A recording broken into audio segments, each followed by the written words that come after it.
Je m'appelle Carole, j'ai 51 ans, j'ai 3 enfants et je suis mamie de 4 petits-enfants. Mon poids et moi, c'était difficile au début parce que je ne suis pas née ronde, j'étais très mince, sportif. J'ai pris du poids à la grossesse de ma fille. Voilà. On me disait, hein, tu prends du poids, fais attention, tu as le papa qui est costaud, fais attention. Mais moi, je me disais, on maigrit après, c'est bon, foutez-moi la paix, je viens de faire des bébés, c'est bon, quoi. Et du coup, non. Ça a continué à grossir. Et je me suis rendu compte sur le regard des autres, en fait, sur moi, qui était au départ méchant. En fait, c'est pas moi qui avais un problème avec mon corps, c'est ce que je dis souvent, et je me rends compte, c'est pas moi qui avais un problème avec mon corps, c'est toujours les autres qui avaient un problème avec mon corps. Soit avec mes grosseurs, soit avec la graisse qui pendait un peu, parce qu'on l'a mis à un linge, j'y vois un peu au ventre, là, dit, cache un petit peu, serre un petit peu, ou sinon mets une gaine, quoi. Moi, par exemple, mon fils, mon premier, il me disait, maman, à l'école, on dit que tu es grosse, hein, ta maman, elle est grosse. Hein. Déjà, ça m'a...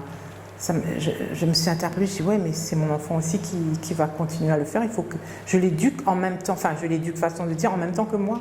C'est-à-dire que il avance avec une maman grosse, quoi. Et c'est là où je me suis rendu compte qu'avec le temps, je suis devenue une femme très féministe. J'ai combattu, c'est pour ça que je rencontre beaucoup de femmes rondes, dans mon fichier de femmes rondes, et je me suis dit, non, on ne se laisse pas faire. On a notre place. Et je sais que ça existe, la grossophobie. Ça existe parce que les gens vous regardent, les gens ont de mauvaises paroles. Si tu n'es pas gros, on aurait peut-être rentré dans la robe. Si tu n'es pas gros, peut-être qu'on aurait eu une petite voiture. Il y a plein de petits trucs comme ça qui est méchant, en fait. Moi, je faisais 125 kilos. En 2015, j'ai fait c'est pas un AVC, un malaise cardiaque. C'est-à-dire que le cœur était entouré de graisse. Je ne me suis jamais rendu compte parce que je marchais, je faisais sport, je suis ancienne volleyeuse. Et c'est là que je me suis rendu compte que le médecin me dit, il faut passer. Là j'étais dans mon monde, je m'acceptais, je défilais et tout. Il me dit, non, il faut que vous maigrissez. J'ai fait une sleeve en 2018. J'ai énormément maigri, je suis arrivée à 50 kilos. Et 7 ans après, j'ai eu des complications. C'est-à-dire qu'il y a eu comme un tuyau, l'estomac s'est retourné, donc toute la nourriture remontait et toute la trachée était brûlée. Donc il fallait que je repasse par le bypass pour enlever, pour que la nourriture descende. La sleeve, en fait, on vous dit il faut réapprendre à manger. On vous réapprend à manger, mais vous grossissez, vous restez, parce que vous n'allez peut-être pas manger en grosse quantité, mais vous avez faim. Je vous jure, vous avez faim. Du coup, la relation qu'on a avec la nourriture reste la même. Je regrossis. Là, je me surveille, mais je suis en train de regrossir. Je suis à 90. Derrière ces 2 opérations, on ne vit plus. On ne vit plus, on n'est plus la même personne. On a peur de passer à table, on a peur d'avoir mal, même si on te dit marche doucement, non. Ok, mais quand ça descend, ça fait très mal. Mon coach sportif m'avait dit au départ que je pouvais maigrir avec des baskets. Mon coach sportif qui était dans le parcours m'a dit, t'es sûr que tu veux faire? Mais cette opération, je sais que moi, je ne referai plus. Même la deuxième, là, j'ai refait parce que j'étais obligée. Il y a 2 mois. Aujourd'hui, je vis bien, je mange bien, il n'y a plus de brûlure, plus rien, mais je sais qu'il faut que je me surveille parce que je suis en train de regrossir, quoi. Quand j'ai maigri, je m'acceptais. Je ne me reconnaissais pas. Moi, personnellement, je ne me reconnaissais pas. J'étais vieille. J'ai pris un coup flat. Parce qu'en fait, moi, j'avais un gros visage vraiment rond. Et ça a commencé à creuser ici. Je me suis dit, waouh. Les cheveux ont commencé à blanchir. Je me suis dit, waouh, j'ai quand même... J'étais dégoûtée. Parce que ma mère, elle a eu les cheveux blancs à 64 ans. Et je ne m'acceptais pas. Et je mettais toujours des vêtements amples. Hein. Même à 50 kilos, je partais dans le magasin, j'achetais des vêtements amples. Hein. Je ne mettais jamais des vêtements de ma taille. Mes seins, par exemple, c'est des mouchoirs. Vous voyez les mouchoirs, hein, quand on a déplié, c'est comme ça. Et je ne pouvais pas mettre des robes dos nues. Aujourd'hui, je m'en fous. Enfin, je m'en fous. J'ai appris. Mais je ne pouvais pas. Il fallait que le soutif était en haut, comme ça, il n'y a pas l'enlever, comme ça, quoi, pour pas tomber. Donc il y a aussi plein de complications après ces opérations qu'on ne nous prépare pas. Moi, je dis la vérité, je ne cache plus. Je dis, les filles, faut opérer. C'est votre choix, hein, parce qu'on vient de me demander, c'est votre choix, faites-le si vous voulez, ça, je vais pas vous interdire, mais je vais aussi vous dire ce qui va se passer après. Moi, je ne me mets pas en maillot de bain à 2 pièces. J'ai plein de petits trous comme ça partout, marron, là, qui est très abîmé. Aujourd'hui, j'arrive à me regarder dans le miroir. Parce que j'ai peut-être un certain âge qui fait que je me dis, bah, je m'accepte comme je suis, c'est quoi ton problème? Donc je me touche, enfin moi je me touche, je me dis, c'est à toi, c'est ton enveloppe, tu dois t'aimer, c'est pas à les autres de t'aimer. Si eux ils n'aiment pas, c'est leur problème avec eux, pas toi avec toi. C'est pareil dans mon milieu, je suis esthéticienne, j'étais esthéticienne de métier. Quand je suis rentrée esthéticienne, je peux vous dire que c'était compliqué. Parce que les filles, elles ont des tailles dites normales. La beauté, je sais que dans ce métier-là, la beauté est définie aussi par la silhouette. J'ai postulé à des travails que je n'ai pas pu avoir parce que j'étais grosse. Et tu sens, en fait, tu sens, dès que tu arrives devant, tu as les diplômes qu'il faut, mais tu sens que tu ne vas pas être pris parce que c'est grosse et on te fait sentir en fait. Et si tu es un bon photographe, tu peux faire aussi une jolie photo avec une ronde.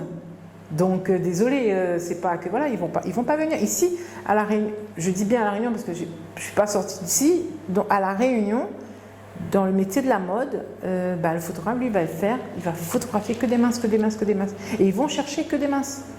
Toi à côté, tu vas être inexistant si toi tu pousses pas la porte en disant oh je suis là, je suis grosse mais je suis là. Qu'est-ce qui définit la vraie beauté de la femme? Qui a dit que la femme la plus belle doit être mince? On m'a déjà dit, j'ai pas ma place dans le monde de la beauté. Hein. Parce que je fais pas un 36, un 38, je faisais du 52 dans le temps, quoi, 54. Ils vont se montrer avec la mince, bien faite, bien maquillée et tout. Et derrière cette personne, ils vont te contacter derrière un ordinateur. Et ça m'a choquée. Ça m'a choquée parce que, oui, mais c'est la société qui veut. Mais je sais que c'est pas ça, c'est la société qui veut que je me montre avec une mince alors que j'aime les rondes. Non. Je me vois très bien en train de. Chef de leader de ces. Je me foutrais de moi. Chef de leader de ces personnes-là combattent les personnes qui font sentir de la grossophobie, la peur des rondes. Moi, c'est mon point fort en ce moment. Enfin, voilà, c'est là aujourd'hui, je me combats que pour ça. Pas de manger, je vais pas grossir. Mais c'est faux, il y a plein de trucs qui rentrent en jeu sur une personne qui est ronde. Tu vas pas dire, oh, il est gros, il doit manger comme un petit cochon, ça, regarde comment il est là. Non, c'est pas ça. Il y a peut-être la maladie, il y a peut-être des gènes. Moi personnellement, j'ai un papa qui était assez costaud. J'ai toute la famille de mon père qui est costaud. Donc ma mère, elle est petite, mais mon père, il est costaud. Donc il y a peut-être des gènes, il y a peut-être une maladie, il y a peut-être un médicament qu'on prend. Donc il y a plein de trucs comme ça. Je dis pas qu'il n'y a pas de maladie sur le fait d'être obèse. Je dis pas ça, attention. Hein. Je sais que être obèse, ça aussi découle plein de trucs derrière. Je dis pas ça. Mais je dis aussi, à un moment donné, foutez-nous la paix. Foutez-nous la paix. On n'a pas besoin de vos sentiments, ou de dire ceci ou de dire cela. Alors que nous, on sait pourquoi on est dans cet état-là. Et à un moment donné, tu te bats, tu dis que tu es pas comme tout le monde. Et en fait, tu te renfermes justement sur la nourriture, quoi, en fait. Et c'est comme on dirait dans ta tête, on te dit, tu es grosse, tu aimes la nourriture, tu vas le faire. Tu vas aller manger, tu vas trouver la paix dans la nourriture. Ne me donnez pas à manger parce que, non, je vais grossir. Parce que j'étais petite, mais j'avais un rapport avec la nourriture, j'aimais manger. J'ai toujours aimé manger. Et tout ça a fait que je me suis retrouvée je me suis toujours surveillée, quoi, en fait. En fait, je me suis mariée très jeune avec quelqu'un qui a été choisi par ma famille. Ça je ne mets pas dedans. Enfin, qui a été choisi par ma famille. Et j'ai fait les enfants. Et pour oublier une personne que mes parents ne voulaient pas,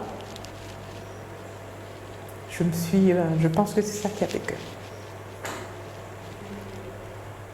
qui a fait que je me suis mis dans la nourriture, quoi, en fait.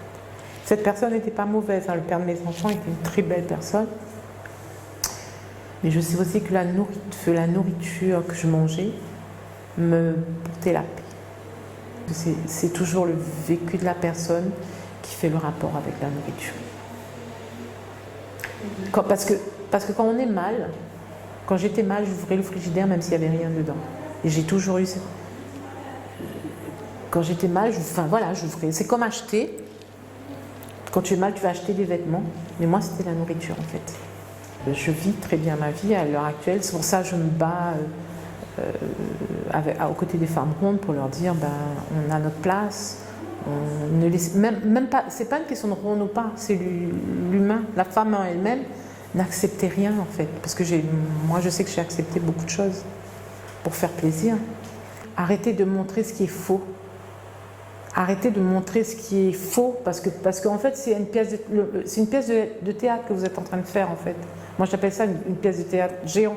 Prendre des filles minces et mettre sur le podium et dire il faut être comme ça. Arrêtez, parce que vous faites souffrir d'autres personnes qui a derrière. Alors que c'est faux. C'est archi faux. Arrêtez de regarder la beauté que vous avez définie vous-même. Il y a des hommes qui sont vraiment grosses, hein. Mais je suis une grosse, hein. Enfin, je veux dire, les mots sont tellement puissants. Mais moi, jamais je coucherai avec une grosse, jamais j'aurai une grosse, vous êtes moche, il y a plein de trucs comme ça. Avec des femmes qui veulent combattre, on peut avoir un monde meilleur. Je crois en l'humain. Je continue à croire en l'humain malgré les méchancetés. On ne peut pas définir une personne juste sur une image qu'on a dans la tête.